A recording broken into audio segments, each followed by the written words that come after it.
the conduit over to the spaces, and then perhaps we could build an alternate to provide a price for the specific equipment. So we wouldn't necessarily have to provide it. It's just strongly recommended. That's Okay. what they said. Now, someday we might wish we had 10 That's right. or more. I think it's coming. Yeah.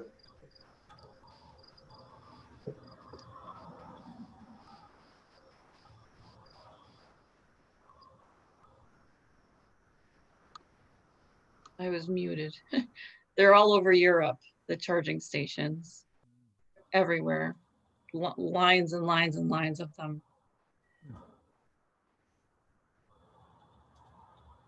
Hank, we're live on the YouTube channel, and I don't know if you want to wait another minute for Donna or if you want to get going, but we're good at whenever you're ready. We're all set then? Yes. Okay, let's call the meeting to order. Of course, my phone's going off. I muted it, but in attendance tonight, if you can just say present. Doug, Present. Linda, Present. Lara, Present. and Pam, and myself. I don't see Donna. Is that correct? Correct. Okay, and the new business tonight is another meeting with Paul from the architectural firm. And I think at the last meeting, we said that the landscaping plans weren't quite ready and he was going to bring them to this meeting. So Paul, it's all yours. Okay, thank you. Thank you. It's great to be here again tonight in this format. We're trying to get used to it. What I can do is I think Pam, if you're the host, if you allow me to share my screen, I will share the landscape plan on the screen, and I'll try to talk through some of the features of it. And I also have a rendering of the screen wall that we had discussed last time. We did not have a full rendering of it. Now we have not only a design, but a rendering for it. And also the signage that we talked about, and anything else. If there's another piece of the building you want to see, or the plans, I do have the full set of plans here that was submitted to planning and zoning.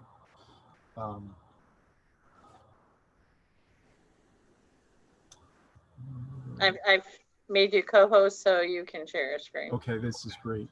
Thank you. So okay. So I'm sharing the screen now, and the first order of business, I will get the landscape. Okay, here is, okay, so we have the main landscape plan I just put on my screen. If you can see that, if it's a little small, I can zoom into certain parts of it. I can enlarge it, however, whatever is most legible for you.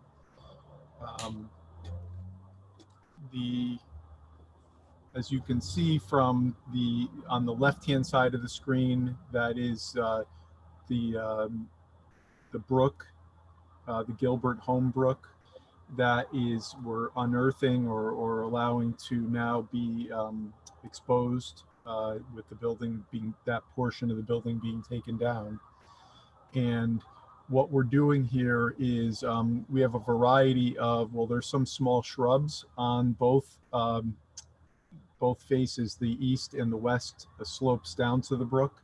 And then there are a few ornamental trees. Those are the smaller trees that are shown. And then there are a few larger trees as well. Of course, there are culverts. There's a culvert under the street that we can't plant right directly over. So we have shifted plantings to the left and right of it. And also in this drawing, not only can you see the brook and the plantings around the brook, we have a few trees, one next to the building in that area, and then along the drive aisle at the top of the screen, you can see we have about 8, looks like nine different plantings along the parking lot. It looks like some, let's see. I'm going to zoom in so I can see the species on it. Oh, To good. ARA, so you can see the, this is the driveway that you can see right now on my screen. That is, we have these, the building is on the bottom of the screen, and then the trees are along the drive aisle there. And on the planting legend, ARA and ARO, we are looking at different types of maples. So we have an Armstrong maple, which is a variety of maple, sugar maple, and then we have a red maple, October Glory, which is very prominent for its red color in the fall. So that's the landscaper putting those trees along. And then we've got a few smaller ornamental trees along the building, some on the right-hand side of the pre-K playscape, and then there are some on the left-hand side closer to the entrance. So I'll zoom back out, or let me, I'll bring you over to the brook again so you can see that closer. Okay, here we go. So this is the close-up of the brook plan. And again, we've got the parking lot on the left-hand side of the brook, which is close to Spencer Street. That's a new parking lot on that side. Then we have a guardrail along that edge. And then we have, what we have is a chain link fence, and it's a low one. It's, I believe it's 3 or 4 feet tall, the chain link that goes around the brook, and it's a vinyl coated chain link. So it's a little more attractive than just a plain old chain link.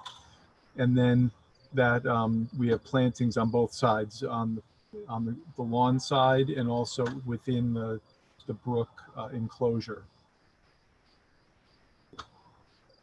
And a few plantings that go all the way down to Hinsdale. You can see that on the bottom of the screen. And again, wherever we have the ARA designation, those are maple trees. These are Armstrong maples along, and they, I don't know the exact height, but I'm guessing these are full shade trees, so they would be 30 to 40 feet tall when they're mature. Similar to the size that they're shown on the plan, a little bit larger perhaps. But they'll take years, probably decades, to get to that full height. Is everything you're showing new, Paul? Is there any existing trees that are still going to be used, or? No, there are no existing trees in this area because this is where the building's being taken down. Yep. So really that's the focus of, on this side, we have no landscaping right now, which is why we're putting all of this in. It really will, well, along the corner especially, we're gonna have quite a treescape. And then as you move along Hinsdale, we, I recall there being just the lawn there, not any full-size trees. So we are adding 2 trees, at least in the lawn area along Hinsdale. On the back of the building, we're not, I don't believe we're taking any trees down, but I think it's mostly lawn area because the field is behind the school, the recreational field. So where we're adding them, there would be no trees now. Let's see if I. Where's the playscape on your? Well, is it- okay, this is the first playscape is on your screen right now. Okay, I see. That's the for the pre-K and the kindergarten. And that is right against the building. So they come out of the addition, which is on the right-hand side, and they come right out to that, which is against the building. Now I can go out to the second plan. Okay, so this is the upper, the north end of the site, and I'll zoom into that.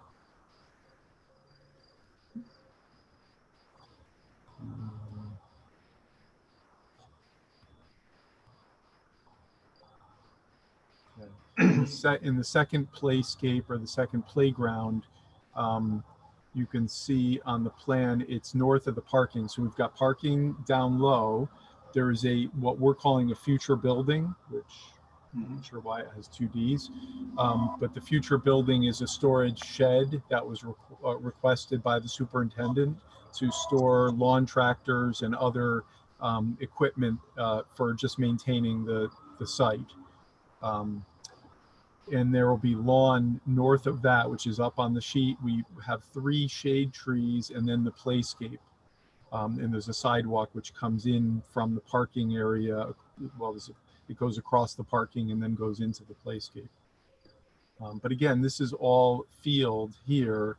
And then we also have on the, just to the side here, the lawn area to the right of the playscape is the baseball. There's a backstop there currently and a small baseball diamond that's there.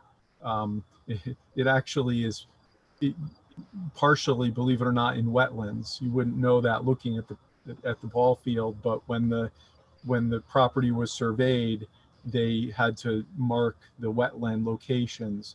And again, wetland doesn't mean that it's actually wet. What it means is that there are certain plants. It's usually based on soil composition and plant types that inhabit what the state of Connecticut would consider wetlands. So we're not building in that area, but there is part of the small baseball field that is it encroaches a little bit on that wetland along the edge of the property line. So we're not adding any plantings by the field there. We want to leave that wide open for the place, baseball and other sports.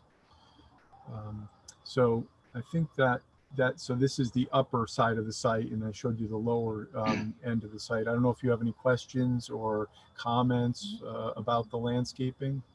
I have a question, and it probably better posed to Don than you, Paul, but if you look at where the culvert goes underneath the driveway, Okay.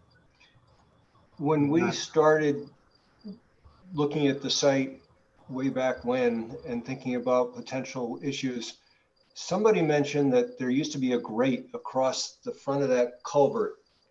And when there was a major storm, a lot of debris came from upstream, accumulated against the grate, and caused flooding on the fields and actually all around the school. And they had to get in there with a backhoe and pull all the branches and tree limbs and everything else out so that the water could continue down into the culvert.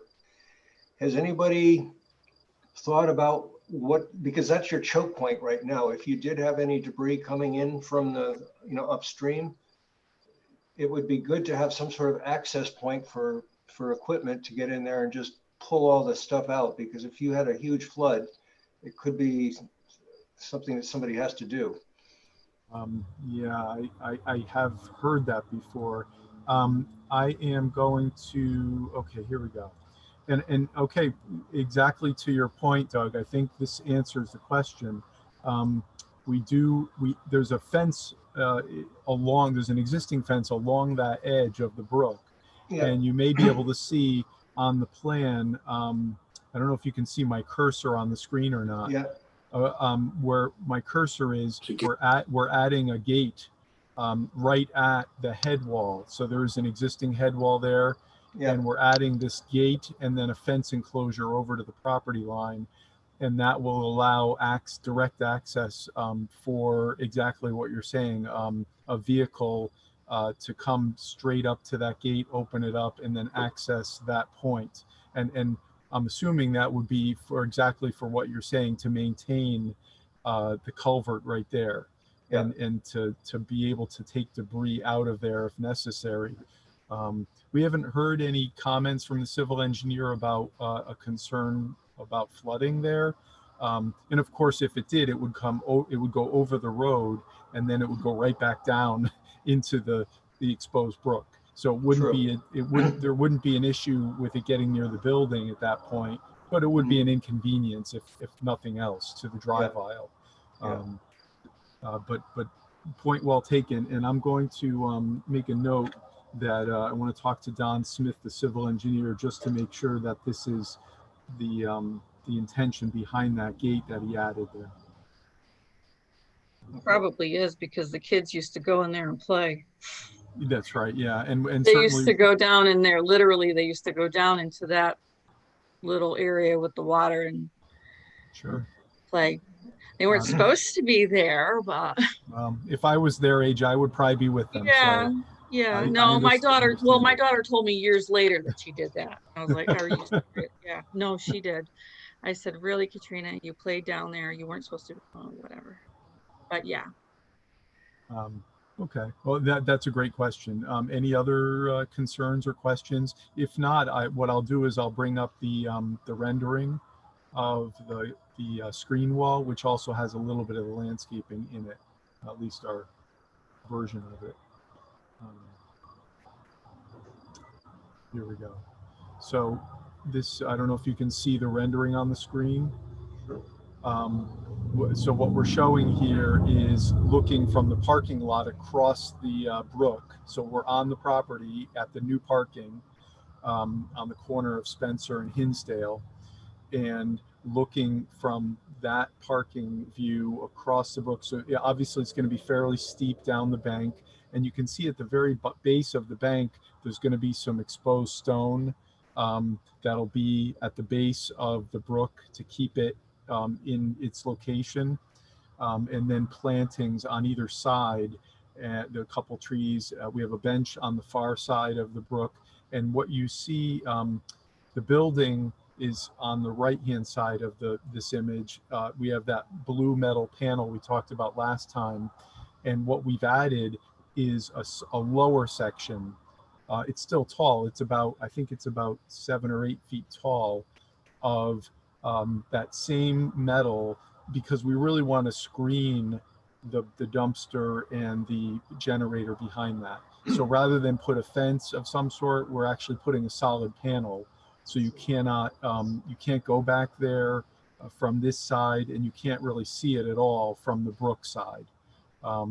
So that was the decision, is to try to keep it very similar to the building. So when you looked at it at first, you wouldn't know if it was part of the building or not. And it's obviously like coated with something, right? So that it doesn't, like, get weathered, and because that area right there, when you come around that corner, it's what you'll see. So that's right. And this is the metal panel we're using for the building is a well, it's a Kynar. It's a special paint coat finish that has, I believe, a 20-year warranty, and can be recoated over time. Very common building panel that we've been using on a lot of projects these days. So it'll stand up for a couple decades minimum. Great. So and what we're showing within that screen is a cutout for some potential of a mural, and that's what we're showing. You can see the green. There's a green mural within that panel. The thought is there might be some sort of a nautical, or I think we're showing some fish on it right now, but I think the mural itself is to be determined exactly what the theme will be, but we were thinking of a water theme to go with the blue. So Paul, are all the plant materials on your plan represented in this rendering? Well, we tried to represent some of them, Doug. We don't have exact species in our rendering. Okay. We tried to put in the upright maple trees, so the taller ones you see, the one in the foreground on each side, and then the one in the background. Those would be a typical either the Armstrong maple or the October Glory maple during the summer, and those are typical shade trees that, they're not columnar. They spread out over time a little bit, and they are in the locations that the plan showed them. So we've got the one closer to the building in the background of this rendering, and then we've got one by the on the left-hand side, which is shown on the landscape plan, and there are a couple that are just out of view here as well. So there are a number of them, and of course we have them lining the street as well. So from a maintenance point of view, this looks like a string trimmer operation to go in there and keep the grass down. Yeah, definitely. And there won't be a manicured lawn in there. There will be, I think, like a wildflower, like a native seed mix that will be planted along with the grasses Nice. in the plan. It's not a manicured lawn that you'd want to go in and cut like a residential neighborhood lawn. I Mhm. think the upper portion of it that is not sloped, that could be manicured grass, but then once the slope begins, it's fairly aggressive down to the brook. Yeah, I can bring the landscape plan back up to see if there's a designation of grasses that they're using here. Let's see if seed CM is the designation here. Seed CM. So that is plant list.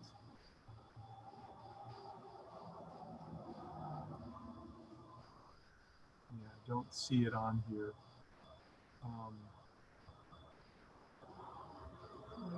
CM is corn, it's Yeah, there. that's a cherry. There's a cherry tree called the Oh, CM okay. Cornelius, but that's not the seed That's mix not that the they're. grass That's seed. one of the evergreen shrubs. So, well, and you can see this is the rendering from the landscape architect on the screen here. You can see the slope of the brook. so the rounded stones are going to be at the end of the riprap, or is it going to be just rounded stones? That, which would be really nice not to have riprap, but I don't know Yeah, if that's- they're mostly the rounded stones that are exposed, and then above those, I believe there is some riprap that needs to be placed, and the grasses. The intention is that the grasses will grow over those the Oh, good. riprap. So what we want very little of the riprap in the actual view, but there I think there has to be some to stabilize the actual bank. Yeah, all right, that's good. So the one thing that I have to well, the last time we didn't talk about this because we didn't have this plan. That we have two options right now for the stream that you should know about. One is our original the design is to remove not only the building above the stream, but also the box culvert that the brook is in. So Mhm. once you take the building off, it's a three-sided box. The walls and the stream actually runs on top of a concrete slab.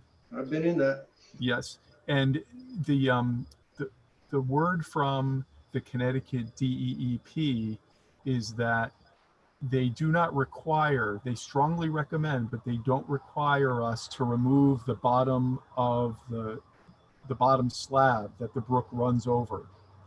So there's been talk among the design team and with the superintendent that if we had to save money anywhere here, we could leave the slab under the brook and take the walls down. So the walls would be gone, but the bottom of the brook could be salvaged, meaning that it would save significant money to leave the brook on top of the concrete slab. Now there may be some small stones and pebbles and on top of that where you might not be able to tell it's a slab, but that we're trying to estimate exactly how much that would save to not remove that bottom slab. And the civil engineer, Don Smith, we were working with him off the cuff. He said something like $250,000 potentially. Whoa, that's a lot of money. Not to remove that slab. So it'll look more natural if we do natural, it will undulate a little more. And but if the project is tight for budget, I think the recommendation from the civil engineer is the state is not requiring us to remove it. So why don't we make that another bid alternate to leave it in the project and grab those savings back? So we have the same section as we're showing here, except there would be the concrete slab under the brook. I think that would be nice, but I would also think that instead of just putting like a 3/4 or 1-inch stone, you might want to put some mixture of rock sizes just to make it look a little bit more natural. I agree. Yes. And that's the talk right now is what could we do? Can we put things on top of that slab to dress it up or to hide, to conceal it a little bit? So it just it's a little bit, it's more of an inland wetlands question. And I know Don presented that last night and I don't believe there was an objection, at least not that I heard.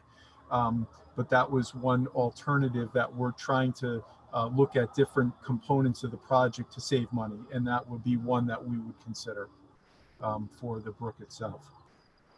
And you're comfortable that it's low enough and the pitch will work to take the water down to the river? Yes, absolutely. The elevation of this is, well, it's been calculated so that it will, if it ever rate rises in a flood situation and the river backs up to this point, it will overflow the head wall. So then, of course, it doesn't flood the site. It would flood down Hinsdale Avenue and right down to the river at that point. Okay. So the water's running pretty good then. Well, it's always running. Yeah. Even, oh, here we go. I have a person. Yeah, there's always, as Doug will attest, even when you go under the school right now, there's usually about 3 or 4 inches of water running through it at any one time. And that's during normal, during heavy rains, I'm sure it gets a little deeper even.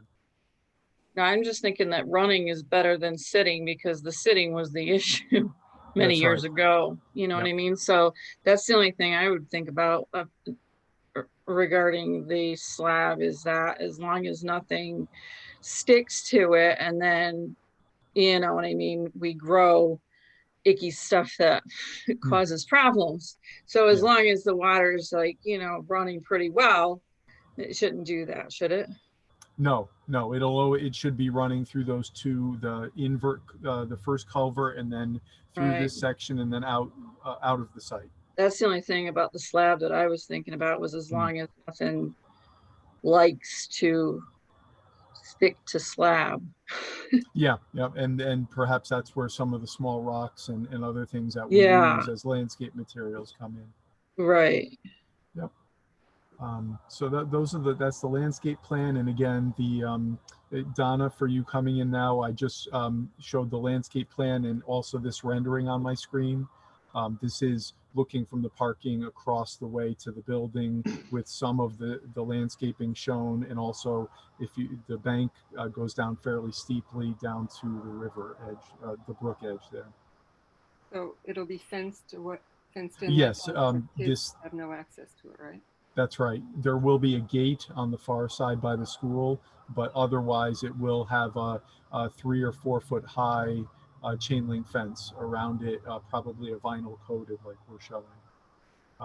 And then the screen wall is on the opposite end, and that screens the view of the dumpster and the generator.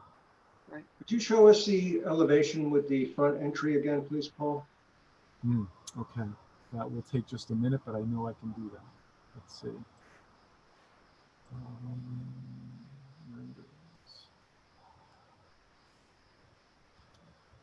At the end of the building or the main entrance in the back of the building? The main entry where the buses are going to drop the kids off. Okay. Okay. This is it right here. Is that clear on the screen? Yep. Okay.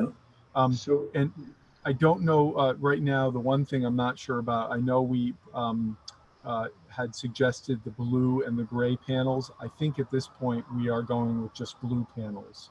I think that was the direction that the superintendent, she was helping with the color scheme, and this was the schematic version of it. But the panels remain essentially the same over the existing doors. So we've got the doors that we're replacing in the white below.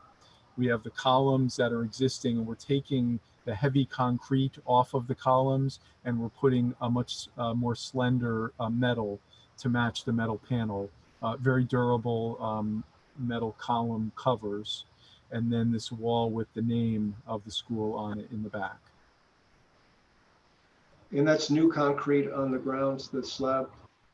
Correct. Well, this is where we have to replace sections that are broken. Absolutely. If we are looking, if we can save some of the sections that are in good condition, we will consider that.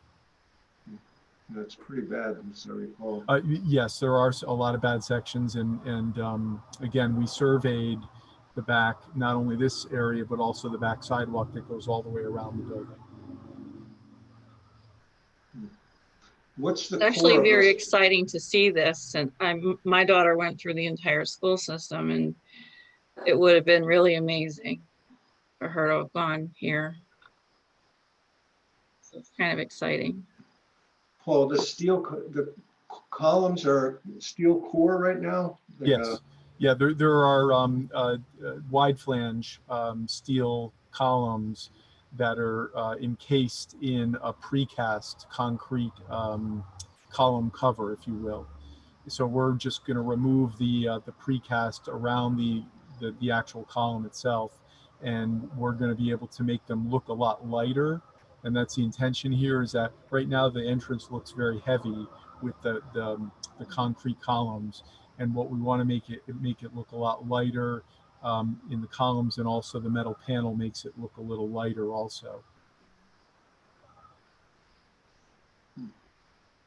And of course, the entry doors and the new glass, this entryway, per the Connecticut guidelines, has to be a secure entry, meaning that the products that we're using here at the main entrance, they have to have extra resistance to blast. These are blast resistant glass and doors, and also the interior has to have a ballistic rating. So we have a ballistic rating glass on the inside. So if they're, and this all happened after Sandy Hook, the state came in with guidelines to make the main entrances at all schools more secure. So this will have those features. So this is visible from Hinsdale Avenue? No, I'm sorry, this is the back of the building. Yeah. This is where the 1980s addition is. There is an entrance in the back that we are dressing up, and it's creating a new main entrance for the building here. It's pretty nice. And the buses will queue up right in front of it on the drive aisle, and parking would be behind this image, behind the viewer of this image. And then I'll show you the other. Well, we had a couple renderings. This is the early image from Hinsdale Avenue, and this changed a little bit, and I'll show you that shortly. What we have the concrete steps that are existing now. They were poured not long ago. They're fairly new. We're going to keep those stairs, and we're pouring a new concrete plaza and a new entry door on the end of the building. And the reason we have to recreate this end of the building is this is where the existing building is coming down. So we have the existing building that we're taking down over the brook, and then we have to refinish that end of the building where the two meet. So we are using well, you can see the red brick on the right hand side. That's the existing brick of the building. And then for this end wall, as was described last time, we have a blue panel, and the idea behind the blue was that we were looking at mimicking water, or trying to give the image of water with the blue and the wave of the end wall. It has a curve to it. Right. That and we have windows that are punched in it, and the entryway that's also added to that end. Is the bell still there? It is, and it has changed, and I can show you that if I can find, yes. This image here was submitted to planning and zoning. So the bell, rather than in what we showed originally, this bell was a massive size. More realistic would be a little bit smaller bell, and what we have shown here is a series of 3 smaller bells that would represent the school image with the sign next to it. And this is right on the end of that blue wall that you just saw at the concrete steps that go down to Hinsdale Avenue. So this is the image that that we're working on right now for the construction documents. So it'll be 2 openings with each with its own bell? Is that what? We're actually have three, there are 3 Okay. openings, and we have a close-up that shows Okay, the yeah. bottom 2. I see it, yeah. Yep. And are the bells functional? They were intention to be, the intention was to actually make them just decorative. There has been discussion whether we want them to be operable or not. I'm not sure there's a need for it, but we can certainly discuss it. And they are a feature of the school. I don't know how they would operate for the school, to be honest.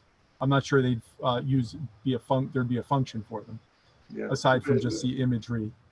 Mhm. What does Melanie say about that? I don't think that she has a desire to make them operable in any I'm way, not surprised. but at the same time, I think she likes the imagery because a lot of the old time schools, the small schools around the state, you'll see occasionally schools that have bells as their image. On a lot of turn of the century 1800 schools had them actually. And this also shows that screen wall on the left-hand side of the image on the top. So that was submitted to Planning and Zoning as a sketch for the signage on Hinsdale Avenue. And then the other image I wanted to show, and this relates to the site still. The image that you see on my screen is from the electrical engineer. We always have to produce a photometric site plan, and this is for the site lighting.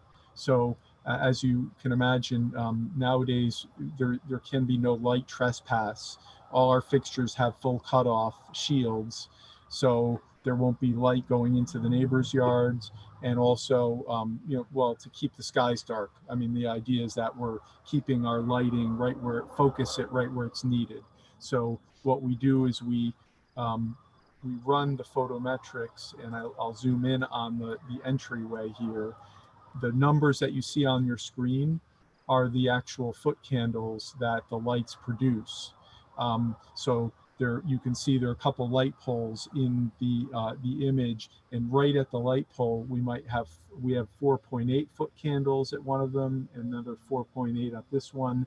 But as you move away from the light pole, the foot candles disperse, and once you get far enough away from them into the field, you really don't have a lot of light. That's the light's intended really to light the parking and the drive aisle and right against the building, but the neighbors, we don't want to bother them with all the stray light from the site. So Planning and Zoning requires that we produce this image, and it's based on where the lights are, the pole lights and the building lights are mounted. This is one of the plans that we always submit to them. And it shows also the brook itself. So the brook is, well, that's interesting. We don't show light levels at the brook. We have lighting at the parking lot, of course, which has light levels of 3 foot candles down to just over 1.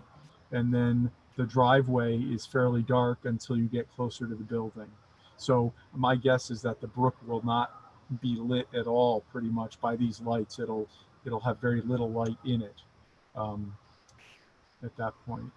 Just a little residual from the parking lot and the terrace. I don't know if there are any questions about the lighting, but this is common for the project. Do you have a picture of the light fixtures? I don't have, well, I don't have a picture of them. I actually have the legend right here, but this doesn't really give you much information. It gives you all the information, just not the look of it. What these are open LED downlights, single pole lights, dual pole, and it lists all the different types that are on the plan. And they're all LED. 4000K is the color, temperature, and so I apologize, I don't have the light cuts with me. I just have the schedule.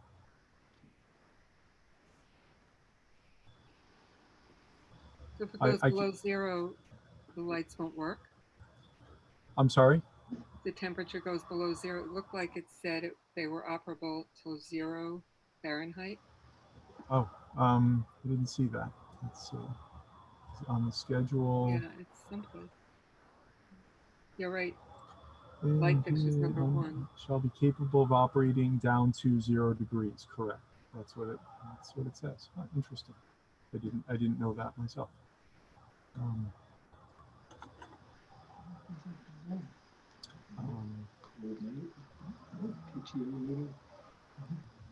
I can try to find the light fixture cuts. I'm not sure I have them, but I can certainly look for them if the engineer has put them into the file.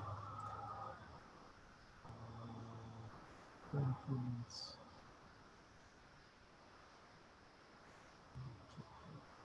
Cut sheets. Okay, here we go.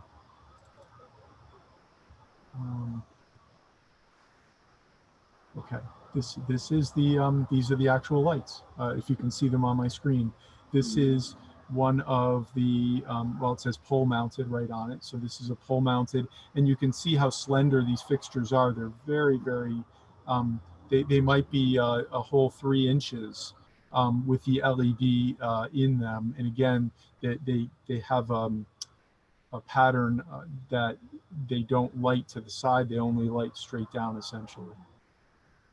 So that's the first one. Well, how long do they last? Oh, I'm not sure. I don't know the answer to that exactly, but I think most LEDs are somewhere in the 15 to 20 year range, typically. I don't know if these are that have that same lifespan, but they're much longer than a typical I was just thinking street for light. like replacement Oh purposes. yeah. Okay, this is another type of light we have, which has it's a round feature that has a cutoff on it, and this is also mounted on the top of a post on the site.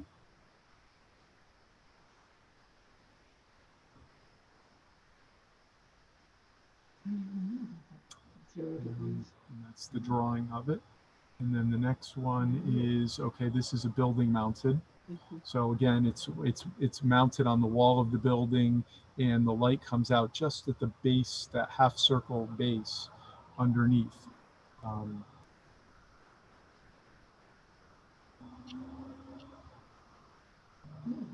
And all these are because they're LED, they're very highly energy efficient. Okay, that's the drawing of it there. We do have some small bollards near the main entrance, I believe. And this is, it's called a razor bollard, so it's very small in profile, only 42 inches high, so it just lights the walking surface by the entrances. And there's the one on the top here, and then there's the dual feature also.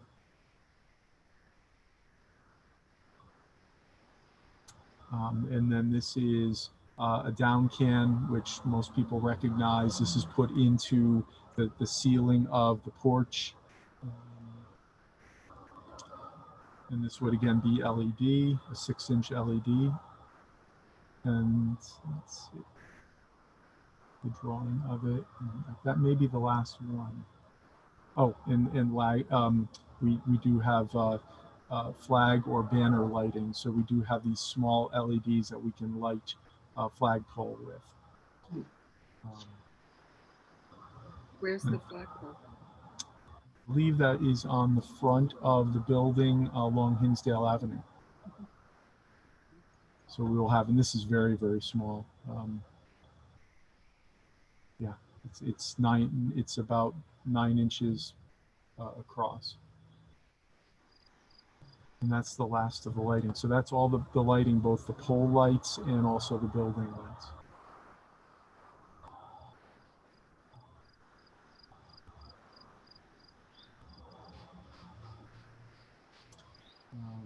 And then the other for this is the last rendering that I showed the last time was the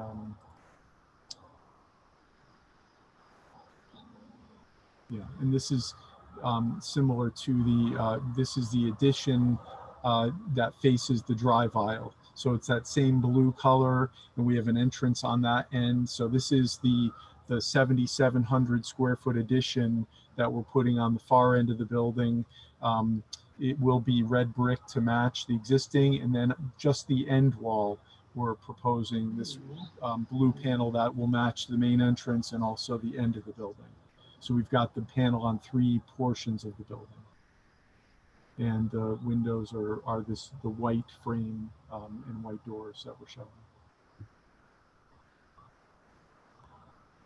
Is there a reason that the windows are so low? Is that a multi-purpose room or something? No, these 2 end rooms are classrooms. We do, well, all of the, we have 2 different types of windows. We have the traditional windows that are on the building now, which have they're set on a base about 2 feet or 2.5 feet up from the, we have, I think it's only these 3 sections that you see in the rendering that go down to the ground level for additional light. All the ones around the other side, I believe, are on the base. But I can check that.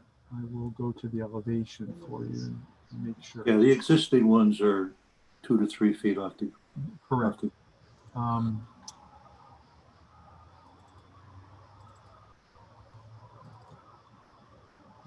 Zone architectural. Okay, so this is again this was the set that was submitted to planning and zoning.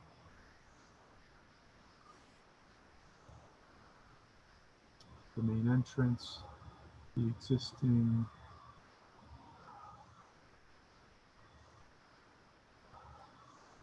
No, we are showing these windows going down to the grade.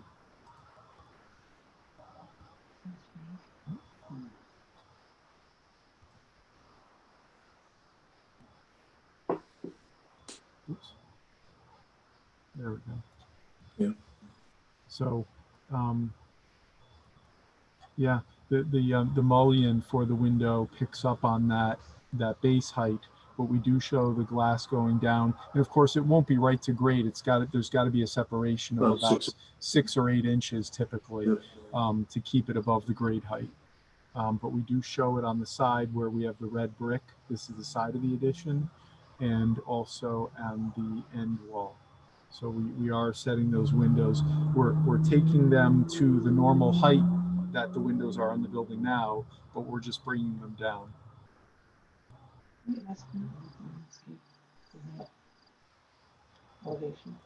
Paul, is there any landscaping in front of the new addition? Or is it just grass? I believe it's just grass, where there are some small shrubs, I believe, but there are no large trees or anything like that. You may see on these images what we had originally proposed some skylights in the addition, and that's the pointed triangular image that you see on the on these drawings. Since then, I believe we have cut those skylights out of the budget for budget reasons. The building doesn't have skylights now, and it was discussed early on that would be a nice thing to have, but they're certainly not needed for anything. They would create obviously a shaft of light in the corridors. That's what we were intending, but I believe they're either out of the project or they would be bid by alternate only. Any chance you could put a couple shade trees in the front there? The front of the build, of the addition, just looks kind of sparse compared to the rest of the building. Yeah, well, on the site plan, and I'll go to it, I don't know if we have much room on the side. In the front of the building, we have the main sidewalk that comes into this addition. Let me check the landscape plan just to.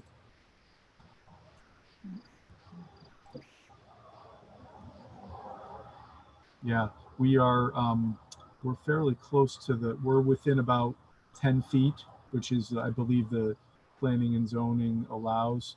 to that property line. So I'm not sure we would put anything big on that one side. We could do some plantings. It's a fairly tight site right here. We do have the shade trees across the drive aisle. I don't know. I can talk to the landscape architect about putting some plantings on that side. I don't know how big they could be though. Is, Pam, do you know who that abutter is on that side? Is that the property that Bob's been looking at trying to buy or get? Yeah, that's where that one is. Carfaro, yep. Carfero, yeah. Yep. So there's a possibility the town might buy that? I believe there's some discussion. Okay, that would change things a little bit too.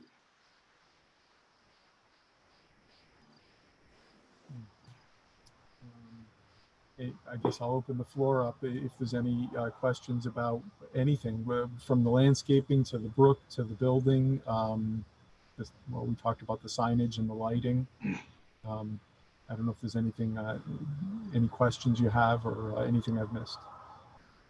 I had, sorry, I was just going to ask about the, and I don't remember who asked, where it showed, where the profiles show just grass abutting the buildings. And I think it might have been Doug that asked if there'd be any landscaping. So while there would be no trees, you said there might be shrubs. Is there a plan to include shrubs so that they're bid out that way, or? Well, I don't see any. We have shrubs that are adjacent to the playscape. So we have a sidewalk with shrubs there, which is next to the addition. Directly in front of the addition, and on the side, we do not show any shrubs because it's fairly tight to the property line. And I know behind the building right now is just a lawn that the Board of Ed cuts. So we could, certainly we can entertain, or we can talk to the landscape architect about adding a few, maybe at the corner, or just for, visual interest here in the front. Certainly that's a possibility. They'd have to be fairly small, I think.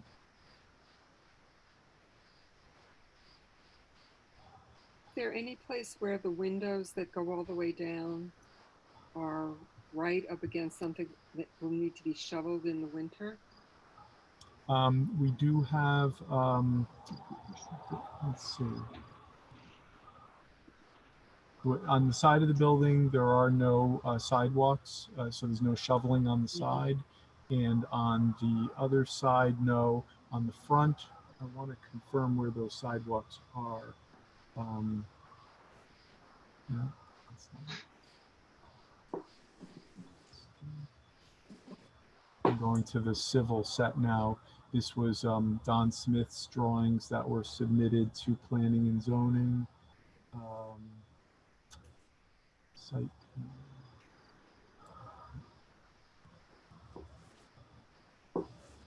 Yeah, there would be one sidewalk that it appears.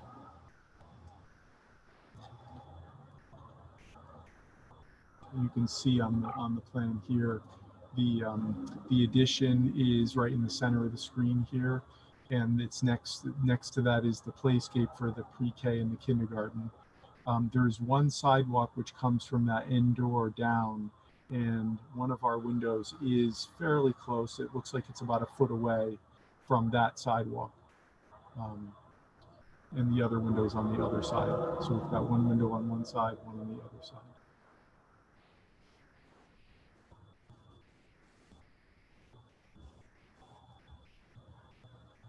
And this is a second, really a secondary entrance and exit to the building. And that, obviously the main entrance is on the far side. It's like if there's a lot of snow, no one will be going to the playground back there. Well, it's, yeah, that's right. If it's snowing, I don't know how often they use the playscape in the winter time, but.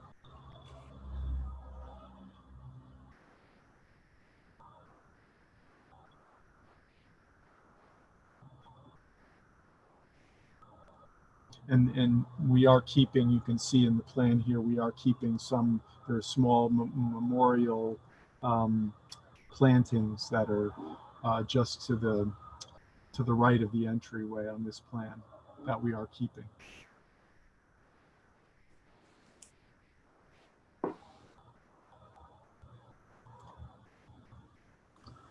Thank you, Paul. Does anyone have any further questions or recommendations in terms of passing along to planning and zoning?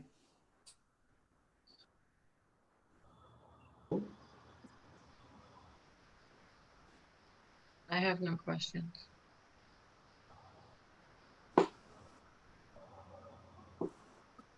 And we are meeting with planning and zoning on Monday night, and then the zoning board of appeals on Tuesday night, I believe.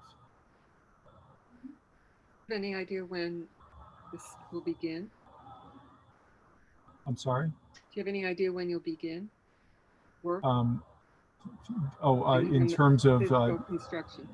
the construction, the plan right now is if everything goes well, and especially with this, with the state, that's our biggest concern right now, is the state reimbursement process.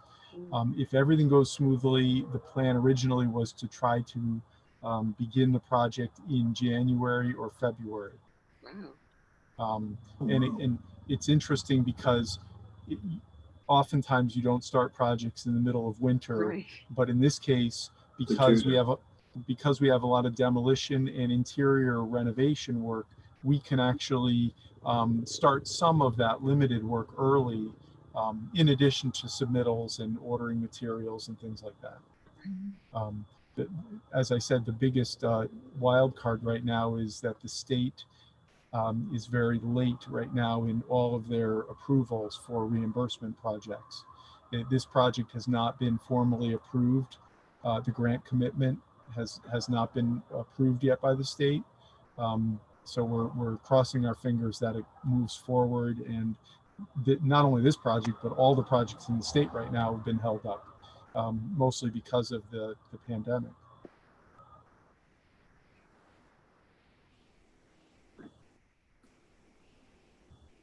Okay, hearing no more questions or recommendations to do anything differently. Looks like Monday's a very important night. And I'd love to see the thing start in January or February. It would be wonderful. Okay, Pam, do we need Paul for anything else, or? No, we're good. Thank you, Thank Paul. you, Paul. Yes, thank you very much. I Thank will. you so much. Yeah. Have a good night, all. Yep, you too. Right. Good night. Pam, did we have any other new business? Oh, so just so that, we get it right for planning and zoning, you're sending a positive referral with no recommendations for any changes to the plans as presented. As long as everyone's comfortable on the committee. Is that the consensus of the commission? Yes. Yeah, definitely. Okay. Okay. All right, the only other item then is approval of the minutes from our first and last Zoom meeting in July 16th. Has everyone had a chance to read them over? And does anyone want to make any corrections or deletions or anything to the minutes? Okay. No. We're all set with that? Yep. Okay, do I have a motion to approve the minutes of July 16th? I move to approve the minutes of July 16th. Okay. I guess raise your hand. It looks good. All right, I'm not seeing Laura anymore, but There she is. okay. All right, then do I hear a motion to adjourn? Yep. Motion to adjourn. Yay. There's Laura. Uh, Hey, I have really bad Wi-Fi. Zoom always kicks me out. They always kick me out. that's fine. Good night, I'm everyone.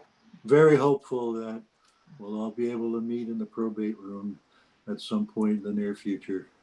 It would be This is a nice to really see you all exciting in project. person. Yeah, Yeah, it really is exciting. It's a very exciting project, and everybody who worked really hard to make it happen. A couple of the people are right here. yeah. It's really, it's amazing. And it's amazing how cost And effective. I actually would like to thank them for doing it for the kids. Definitely. Yeah, Because it's agreed. just, it's definitely, it's so positive for the town in so many ways. So. All I have. All right, thank you, everybody. Thank Thank night, you. you. Good night. Good night. Bye. Bye-bye. See you. Bye-bye.